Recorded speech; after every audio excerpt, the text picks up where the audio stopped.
Automaattivalvonnan myyteistä on taas ollut viime aikoina aika paljon puhetta. Kaiken näköistä väittämää, että ajetaan nopeampaa tolppien välissä ja jarrutellaan siellä, täällä ja tuolla ja kaistat on sekaisin ja vaikka mitä, mutta mä ehdottaisin, että mennään rikkoa tänään yksi myytti.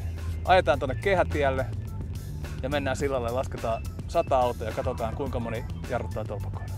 Miltä kuulostaa? Myytin murto kuulostaa hyvälle. Siis kehälle. Sinne siis. Eli sillan päälle vai? No mennään vaan!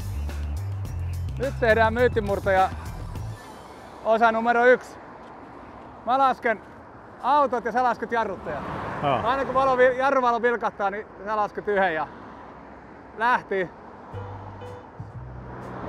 27, 28, 29, 30, 31, 32. Ei tää niin hirveän huonolta näytä tää tilanne. Ei, jollei tuu ryöppy. 35, 47, 48, 49, 50. Nyt oli rekka joutui jarruttaa sen pikkuauton takia.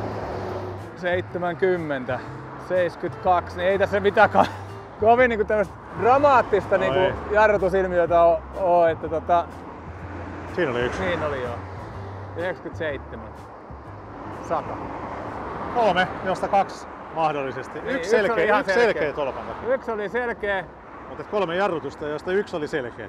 Jos me nyt lukee netistä vaikka tai joistain kriittisistä keskustelupalstoista, niin siellähän tulee se mielikuva, että niinku suurin piirtein jokainen Niin, hillitön haitari. Hillitön haitariliike ja jokainen ajaa ylinopeutta. Mutta se on se 20%, se äänekäs 20%, jotka vastustaa automaattivalvontaa, niin nehän pyrkii löytämään ihan mitä tahansa keinoja mustamaalaukseen automaattivalvonnan. Näiden vastustajien, tai jotka suhtautuu kriittisesti automaattivalvontaan, niin että automaattivalvonta pitää niinku lopettaa ja ei niinku ymmärretä sitä, että vuodessa säästyy 30 ihmishenkeä ja jopa 40, kun kilometrit valvontamäärät on lisääntynyt. Mutta kuinka paljon, mikä on se oikea määrä, niin sitähän nyt ei oikein kukaan sano. Missä vaiheessa se alkaa kääntyä itsensä vastaan. Kuljettajat ja kansalaiset kokee, että on liikaa valvontaa, niin sekin on niin kuin taitolaji. Ja mä nostaisin kyllä sen kohtuullisen korkealle vielä sen yhdenvertaisuuden. Eli tekniikka tekee työtään väsymättä. Kyllä.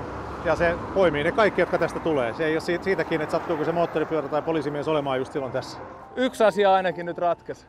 Ihan jokainen autoilija ei aja tolpan kohdalla hiljempaa tai jarruta kun. Eli lopputulema on se, että myytti on murrettu. Ja tää on fakta.